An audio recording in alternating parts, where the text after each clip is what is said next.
our list is Steve Decker, whose book Cambridge Street came out a while back, and it focuses on the near north neighborhood, the Sicilian neighborhood around St. Philip Benizi Church.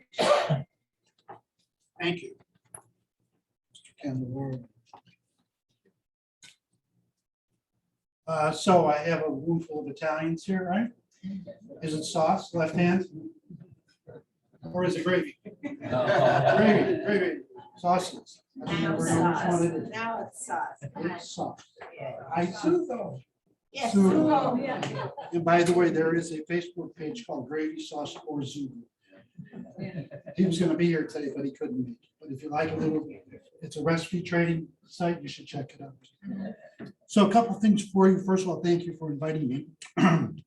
I hear a lot of people say, well, his last name is Decker. What does he know about being Italian? My grandfather, Leonardo Tomasello, came from Bagheria, Sicily. My grandmother, Vicenza Sacco, came from Sambuca, Sicily. So I'm half. That's my bona fides for you. A lot of Italian in here. Loretta, I read your book. Thank you. Ron, I read your book. Thank you. Bud Monaco left a little while ago. I read his book, read my brother's book, Dan, and Mr. Kendall. I read your book. Thank you. It's hard work writing a book, isn't it? It took me a couple of years to write this one, Cambridge Street. And any of you that get it today are going to also get an insert that I put in it that I'm circulating to people looking for backers to take it to the next level. And also a copy of the magazine article I wrote, which backs up everything that everyone is saying. Yes, please tell your stories. About handing your stories to me. The problem with that, well, there's no problem with that. The issue is that they're not going to go any farther. And whoever we hand them to. So I really think when we talk about Italian immigration, which, believe me, your grandparents are heroes. What they did and my research and how they struggled and sacrificed and their bravery changed the world. That's why we're all here today. And this story has never been told. And that's why I wrote this book. And I remember I went to Lane Tech High School, and I remember one teacher that was my freshman English teacher, Mrs. Stewart. And she said to us, there are 3 reasons why people write books: to make money, to get famous, and to tell a story. There's no money in this, really. I'm okay with money.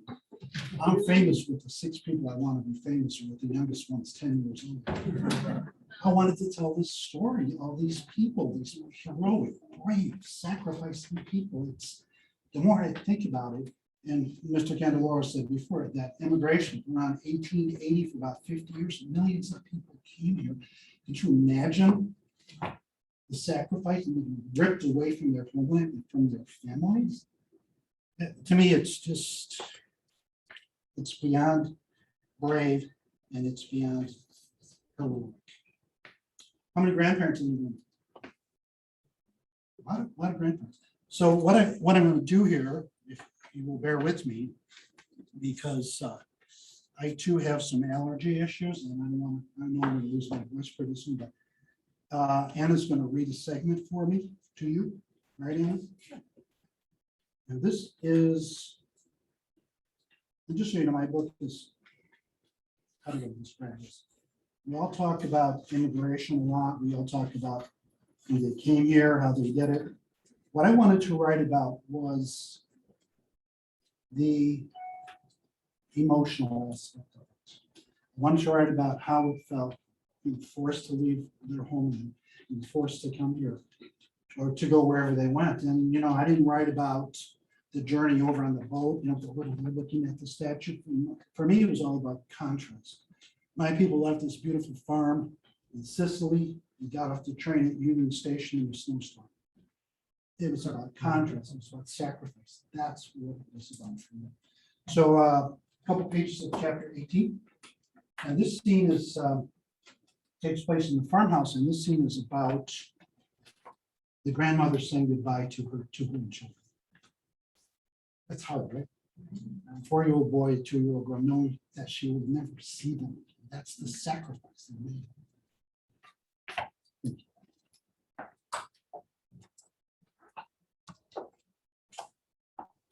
Two-year-old Isabella was wide-eyed as trunks and suitcases were carried from the rooms of the farmhouse and piled up on the porch. "Where are we going, Mama?" asked 4-year-old Luca.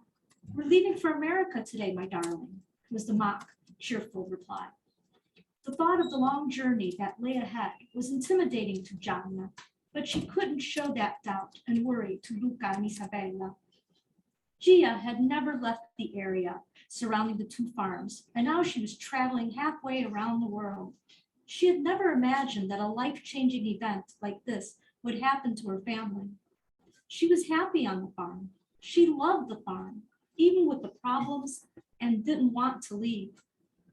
Gianna understood the reasoning behind the move in her head, but not in her heart.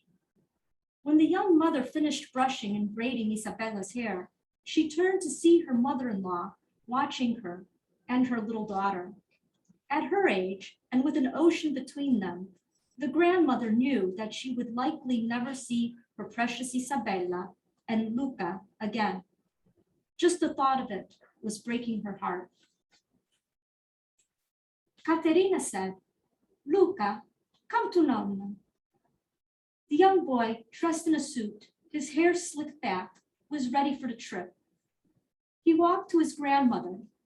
Caterina cupped his face in her two hands and looked into the big brown eyes that she loved. She wanted one last private moment to embed the face of her grandson in her mind forever. Not that she could ever forget anything about him. "Look at how nice you look," Caterina said. Luca said, "I don't want to leave you, Grandma. Don't make me go." "It's okay, my darling. It's okay. You'll be with Mama and Papa and Isabella and Grandma Casa." She hugged the boy so he wouldn't see her tears. He said, "But I won't ever see you again." Caterina said, "Luca, Luca, you can see me every day. Just close your eyes and think of me, and you'll see me smiling at you. You'll see our farm, Grandpa, even the chickens and the ducks and Dante and Sancho." "Are you sure?" She said, "Certainly. And you need to take care of your sister, right? What would Isabella ever do without her big brother protecting her? And Mama and Papa need you." He said, "Okay, Nonna." She kissed the boy on both cheeks. "You'll be back to Sicily one day, Luca. You'll be back." "Really, Nonna? Really?" "Yes, definitely. Now give me a big hug and go say goodbye to Sancho. But stay clean."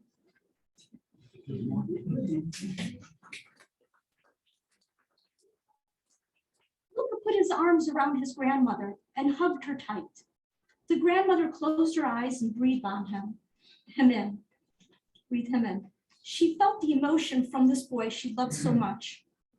Her heart melted when she felt Luca's love envelop her, especially knowing that was likely the last time she would feel him in this way. Luca ran from the room to say goodbye to Sancho. "Isabella, come to Grandma."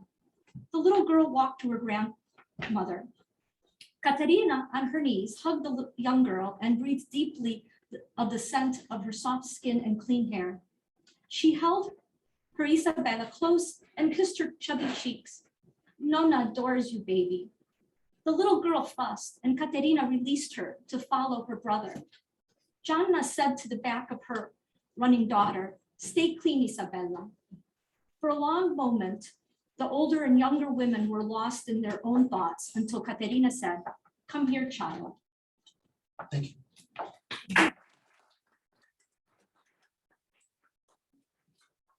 So, yeah, I wrote the book from that standpoint of how it felt. Not anything technical about the immigration process or anything, but really. Because to me, that's the whole story. You know, I'm getting a lot of traction with the book. A lot of people are reading it. I was invited to participate from the University of Illinois. They reached out to me. They have something called the Immigration Project. which they've read the book and reviewed it, and they invited me to participate in that, which I'm really looking forward to that.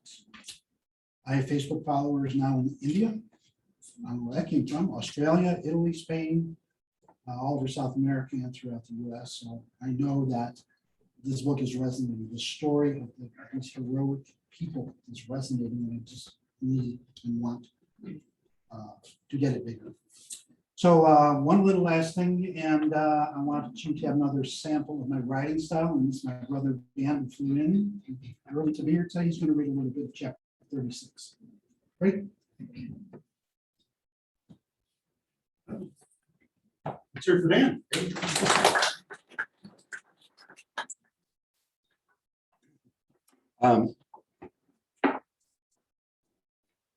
I needed a little bit of a setup for this. Of the family that immigrated to Chicago, there were 3 brothers. And the 2 older ones had jobs, and the younger one ran the streets, and he got into trouble. He ran afoul of the neighborhood mafiosi. And the head of the mafia sent his enforcer, whose name was Gazza di Napoli, the Naples kid, to kill him, to shoot the younger brother because he crossed him. So Gazza lays an ambush outside the house, and one of the other brothers came out to go to work, and they killed him by mistake. Leonardo was killed and not the younger one. Franco and Alessa Zignano draped wide black banners across the front of Beppy's Tavern. They knew the Tommaso family from church, and although Leonardo was not a regular at the bar like Paolo, they knew him too. The Zignanos echoed the sentiments about Leonardo that they had heard spoken throughout the day. Fine young man, smart and kind. Did you know he was almost engaged? By the time the evening rolled around on the day of the murder, Beppy's was packed. Bowls of hot pasta and sauce were put out, compliments of Franco and Alessa. Word of the murder had spread through the neighborhood into the stores and factories for blocks around. Working men came to drink and to mourn the senseless and brutal murder of one of their own. Some came to grieve, some to swear revenge. Most of the men in the tavern didn't know Leonardo, but they knew what violence was. Many thought they'd left such random terror behind when they immigrated, but this murder was more proof that things were just as bad here. The men had gathered out of frustration that one countryman could kill another. They were angry there would be no police help, angry that gangsters ran the streets here, angry that they were helpless against such violence. The customers were working men, diggers of ditches and tunnels, movers, butchers, haulers, loaders and unloaders, and shovelers of everything from shit to coal. Each worker filed through the door, brought traces of his work. Each uniform or jacket, every shirt or pair of pants carried the smell of that man's day's labor and reeked of fuel, coal dust, tar, or oil. Sledgehammer men from the slaughterhouse stank of dried blood. Each pair of boots carried the coal dust, tunnel mud, smashed fish guts, horse manure from that man's labor. The air in Beppy's was bluish gray from the smoke of hundreds of cigarettes, pipes, and cigars. The assault on the senses continued with the smell of filthy sawdust, vomit, urine from the drunks and from the stench of stale beer and spilled whiskey. Tonight, it was an outrageous act of evil that brought them together. The cruel murder of Leonardo Tommaso was big news in the hundreds of tenement buildings with their thousands of occupants. The drinkers boasted about how well they knew the victim, even though mostly only saw the quiet young man walking to and from work and in church on Sundays. They argued long and hard about who would have tried to kill Renzo, the younger brother, and why and how they would have killed the wrong man. Late that night, the door to the bar swung open, and into the drinking den walked Paolo Tommaso. You want to, wait. You want to hear what happens next? I don't want to stop there. The large room became silent as if the air had been sucked out. The din of people talking and arguing suddenly stopped.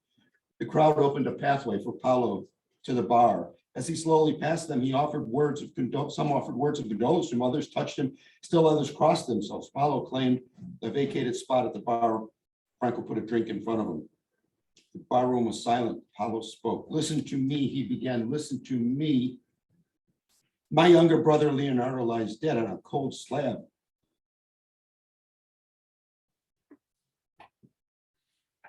His soul is with God. Revenge. Revenge. I vow at this moment that I will find and kill the murdering sons of pigs. Every man in the tavern cheered. Sitting at a small table in the corner of the tavern sat Gazzo di Napoli.